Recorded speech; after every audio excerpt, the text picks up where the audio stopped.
want to talk about what's the city's development vision and strategy. James, can you tell us about Sure.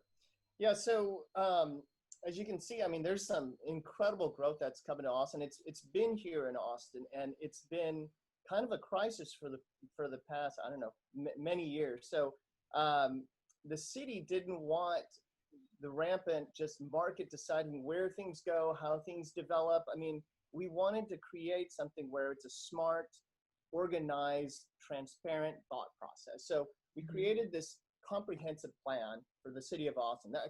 It's kind of the very beginning books of it.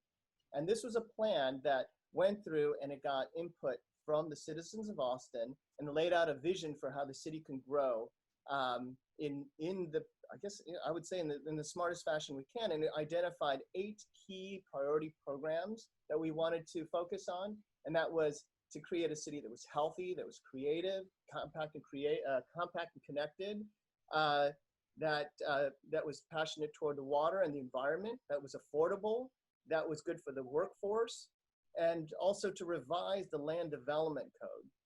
So a lot of this was to help guide, again, not to let the market decide, but to help guide it.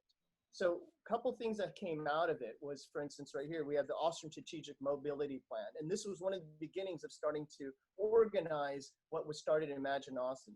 Imagine Austin talked about a network of plans, you know, interconnected with good transit, and then different job centers, as well as activity corridors, but somehow they have to be interconnected. So that's where the strategic mobility plan came. It talked about where to invest in creating a multimodal system of getting people from one place to another.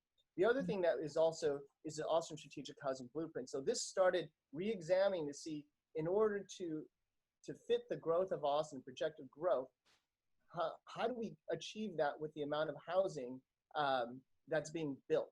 And what we analyzed it was that we were not building fast enough to achieve that goal. And we weren't building affordable enough. And the Strategic Housing Blueprint identified those goals, as well as started giving us tools to start achieving those goals. Now, that's just the beginning. So the next thing that the city started doing was like, okay, well, we got to re-look at our land development code. I mean, it's 30, 40 years old. It is past due. It needs to be revised. It is a different Austin. And that's one of the main things that the city, and I just finished reviewing that just a couple months ago, and it does have a lot of new tools to start helping integrate good housing and good mobility. And so the city is investing in a lot of this, and you know, from small area plans that we're talking about focusing in different areas, cities even committing land for development for infrastructure as well as for affordable housing. We're creating density bonus programs inside the new code. We're trying to create also, like, for instance, bond package. We're re-examining light rail and see where that goes. But I mean, right now, this is very overwhelming. There's so many. It is overwhelming. Yeah.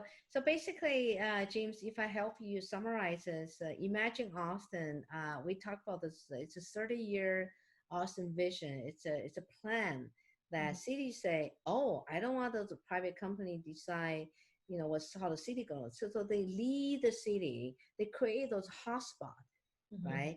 They create those hotspots. People don't have to drive to downtown to work, to live. They actually go to those hotspots. So divert the people to work there, to focus on the job there, right? So that solved our traffic. Traffic is the biggest problem. We solve that problem. And they have the blueprint, housing blueprint, to give a developer incentive to build in the hotspot, right? So as an investor, what do? We follow that, right? We follow where the hotspot is, and you go invest around that. So we get it. So Imagine Austin, I want to make one more point. I don't know if you guys know. If you want to invest in a city, you want to find a city has the most strict, zoning and the policy to build houses. You want a city to hardest to build. Why? Because if they go to Houston, you can the Wild West, you can build anywhere you wanted there. Guess what you're gonna do? With the bubbles, people can build anywhere. So if you go to the city, you only the people know how to build in that city, how to maneuver that system, how to build. That's probably the city gonna help you protect your investment. Right. That's why Austin is so tight in the community wise. And that's exactly where our expertise is. You know, our background. You know, all this stuff that I've been part of. I mean, this is what what I'm trying to bring. You know, what Lynn and I are trying to bring to all of you guys is our expertise, because we know how to work within that system. You know, and Lynn, I wanted to touch upon something that you talked about you know, these nodes and be able to work there, play there, everything. So when you could live, work, play all in that area. So we could, you know, in planning principles. So when I'm going through and I examine like where to purchase, where to invest properties, where to plan and how to plan. Right. I use the concept of complete communities, and that's exactly it. Live, work, play all in one area, so we don't tax the system. So hotspot. Always people ask me, Lynn, where should I invest in Austin? What's a hotspot? Let's talk about more of this. So the other question people are asking, so what's Austin going to look like in 2040? Or will Austin have more than one skyline? Good question. Well, I'm telling you, like 10 years ago, Austin today doesn't look the same. And now if we're talking 20 years from now, oh my gosh, you won't even recognize it. Right. I mean, already, you know, we talked about wanting to grow in a very smart fashion, right? And we talked about compact connected with these different nodes and hubs. And I mean, we're already creating different things like that. And for instance, when you look at this, you could see those little dots, and those are kind of planned hotspots that we want of different activity centers, job centers, different thing like that. Some of these centers, we're talking, I mean, there's potential to 150 to 200 foot buildings. So if we want to talk about multiple skylines, it's coming, and it's already planned, and we've even approved that. One example is University of Texas, West Campus. That's already a second high-rise area. We have the domain up north. Downtown. You just domain like downtown north of Austin. Exactly. So it's happening. But the key thing here, the next step of it, right, is going to be how do we interconnect them? And so if we see there's opportunities of sure at the hubs, but of course it starts getting expensive. So then the next thing is we start thinking, well, it's compact and connected, right? And so that's going to start creating kind of a mini tapering skyline between these larger skylines, right? And so I look at all these as different opportunities for more investment, you know, and so we just got to be smart in how we approach that. Now, even on the grander scales, we zoom out. There's talk about even, you know, we're already seeing growth in Pflugerville, in Round Rock, in Hutto. Then you go south, we talk about Buda, Kyle, and we're talking, you know, people are talking about the city of Austin to San Antonio, even potentially up to Georgetown, almost kind of a whole metroplex like Dallas, Fort Worth. So it's going to be very different, and that means there's a lot of opportunities for us. We just got to know. We just got to be smart about where we put our money. What's the challenges and solutions we see right now? Right now with transportation, as you know, I mean, Austin has some of the worst traffic in the United States. But you know, what is going on with that? I mean, we are actively trying to figure out. We talked about this Austin Strategic Mobility Plan, coming up with different things from light rail, buses, walking to you know, bicycles. I mean, all those different, you know, integrated into our system. But on the larger scale, you know, because people are still going to drive, and so how do you manage that? And I'm going to tell you right now, like for instance, I-35, there's already plans right now for the whole revamping of I-35 as it goes through downtown. Some of the concepts is even a whole park over on top and let people go underneath. But I mean, that's currently in the works. The Wyandotte Hill has a whole flyover that's about to start construction on that, and that's kind of the intersection of Dripping Springs and city of Beacon, I mean, the city of Austin. Bottleneck there, yeah, a major bottleneck. But with the flyovers coming, I can tell you there's already a lot of developments that's happening around that, right? People are, if you're located there, you're easy to get to all three different cities. So there are solutions that we're planning on different levels, from the large vehicular part down to the way that we walk and take public transportation.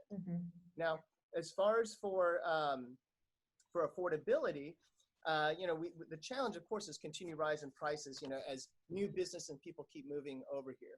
And there's no control over the free market. The free market, as it's going to keep driving up prices because, why? Because the supply is low. right? So one of the things that we have to do is we have to have the tools. So the tools, a lot of it is going to be through, for instance, our reimagining with the new code, creating new tools to increase the capacity, and even our change of our mindset. For instance, the image that you have right here is starting to show how we can start getting more density in an area where you have along the corridor on the right side, you have more intense, and we start tapering down to the residential area with different uses. And by doing that along the corridor, we get more density, but we also provide affordable units there through density bonus programs. And we even allow that as we get through that missing middle housing area. So again, we can start finding ways to address affordability to increase the supply, and actually also building affordable units. Right. And depending on where you live and where it's planned in the city, there's going to be different amounts of that. Right. So that's kind of the challenges and the solutions that we're working on right now. And again, the great thing is with the new code, if we know what's coming and we are looking for real estate to invest in, right, let's use this to advantage to help us absolutely locate which properties to buy that we could potentially get the best entitlements. Yeah. James has touched a really, really, really good part. I hope you're catching that. He touched on the missing middle. Okay. In Austin, the majority of the buyer are in the middle range. So the high end, low end, the middle part is missing. Also, he touched on the zoning code. Austin is about to release a new code. It's in the court right now. Once I release, there's certain land, certain law, they're going to have a more density and the value going to grow. So that's a great amount of value information there. I hope you capture that. Yeah, thank you for the information. So how does the zoning change actually align with the city growth vision? So I kind of touched on that a little bit, but to continue it, so the concept is the transect concept. So the transect is basically we cut through, for instance, a neighborhood, and that's that bottom left vision, that image again. So when you cut through that, we call that kind of a transect, and each section has a different typologies, from most intense to the less intense. And we create zoning categories that addresses each one.